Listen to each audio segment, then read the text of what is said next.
tergeraklah hati kita sedikit untuk bagaimana yuk kita sama-sama orang yang sudah banyak membuat kita itu sejenak bisa lupa dengan persoalan-persoalan kita yang sering warai di televisi, menghibur kita dengan komedinya gitu.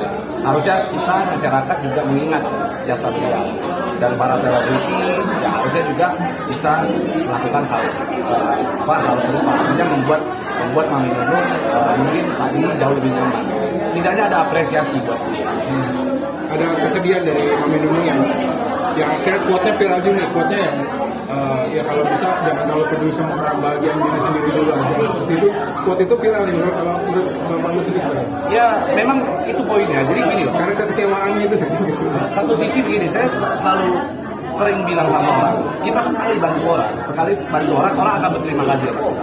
Bantu orang 2 kali, dia akan merasa bahwa bantuan kita itu adalah bantuan yang berupa kewajiban. Bantu orang 3 kali, dia akan merasa bahwa dia tidak bisa ngapa-ngapain tanpa bantuan kita. Dan seterusnya, ketika kita sudah sering bantu orang, akhirnya apa?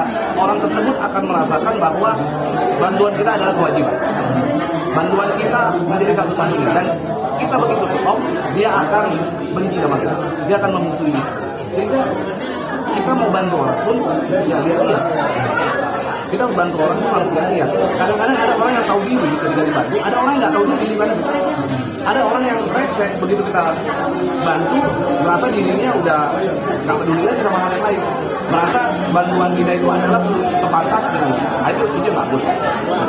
Oke. Tapi keputusan menurut Bang Pablo, keputusannya Mami Nunung memberikan bantuan kepada keluarganya seperti apa menurut?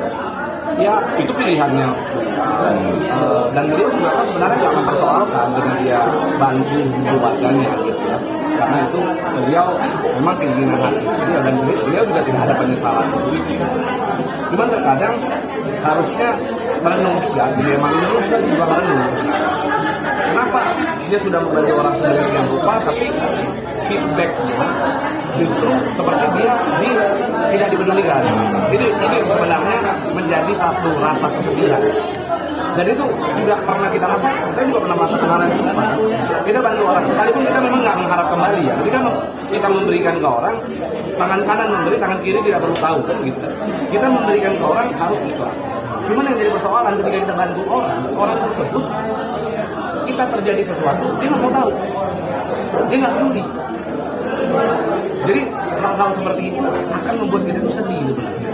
Lebih ke sedih aja, bukan penyesalan, tapi bagaimana kita itu merenung, meratapi kenapa sih orang-orang yang kita sudah bantui memperlakukan saya tidak peduli sama saya. Pertanyaan berikutnya adalah apakah ada salah di diri kita sehingga ketika kita bantu orang lalu orang tidak mau tahu. Itu kan sebenarnya pertanyaan berikutnya.